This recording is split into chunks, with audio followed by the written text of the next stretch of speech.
नहीं, मैंने ये बताया कि किस तरह से इंटरनल डेमोक्रेसी यानी कि पार्टी की इंटरनल डेमोक्रेसी होना जरूरी है, जिसके चलते भारतीय जनता पार्टी संगठन पर्व जैसा पर्व मना रही है, जिसे हम पर्व मानते हैं, यानी कि एक फेस्टिवल है हमारा। और इसी के चलते अगर आप देखें, भारतीय जनता पार्टी के अंदर जो भी नेता आता है वो एक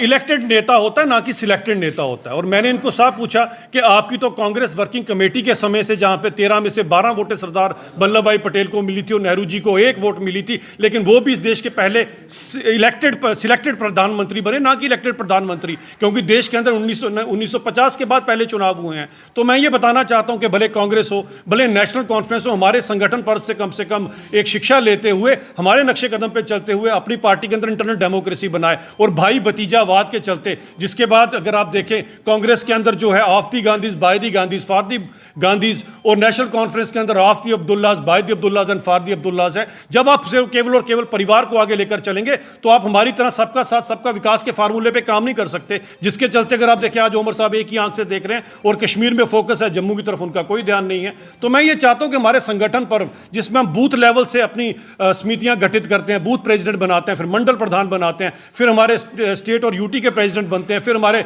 पूरे भारत देश का जो हमारे राष्ट्रीय अध्यक्ष होते हैं वो बनते हैं। इसी डेमोक्रेसी को आप भी फॉलो करें, ताकि देश जो है वो उस डेमोक्रेसी के ऊपर आगे चल सके। और राहुल गांधी जी जो संविधान को उठाकर घूमते हैं, उनकी अपनी पार्टी के अंदर डेमोक्रेसी नहीं है। तो मैंने इसी के लिए आज प्रेस कॉन्फ्रेंस यहां पर ये इन्वाइट